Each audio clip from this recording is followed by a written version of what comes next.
अस्सलाम वालेकुम। अब देख रहे हैं पाक सिंध 24 न्यूज में हूँ आपकी होस्ट नादिया शेख। खबर शामिल करते हैं। कराची से रिपोर्ट कर रहे मोहम्मद समीर हिमायती। हिंदू में शूरा बरादरी का मज़हब त्यौहार होली के मौके पर बिजली बंद करने के खिलाफ मलील में एहतजाजी मुजाहरा। अलिफ नजर करा आतिश रोड ब्लॉक करके शदीद नारेबाजी।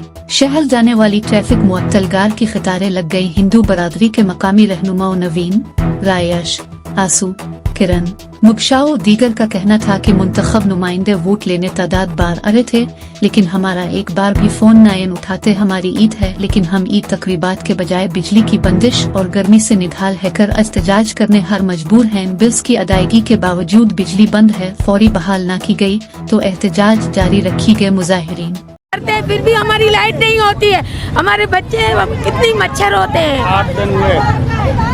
हाँ, ये लाइट हम लोग रोड खाली नहीं देंगे जब तक लाइट का कुछ फैसला नहीं होगा। हम रोड नहीं देंगे, हमको रात हो जाएगी यहाँ ही रहेंगे।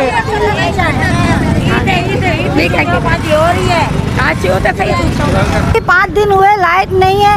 होली का त्योहार लगा पड़ा है, बच्चे छोटे छोटे हैं, घर में लाइट नहीं, पानी नहीं है, पीने का पानी नहीं। जिसके पास सोलर है, जिसके पास जनरेटर है, वो सब कर सकते हैं। हम लोग कहाँ जाएंगे बच्चों को लेकर? को पता करना चाहिए ना, क्यों बंद करते हैं? सबके बिल लेकर गए हैं। वोट लेने वाले क्या कहेंगे? वो बोलेंगे सब सहूलत हो जाएगी, सब सहूलत हो। अभी तक तो कुछ, एक तो गैस नहीं, एक बिजली नहीं, कहाँ जाए बच्चों को लेकर? कुछ नहीं देते हैं, भी कुछ नहीं देते हैं।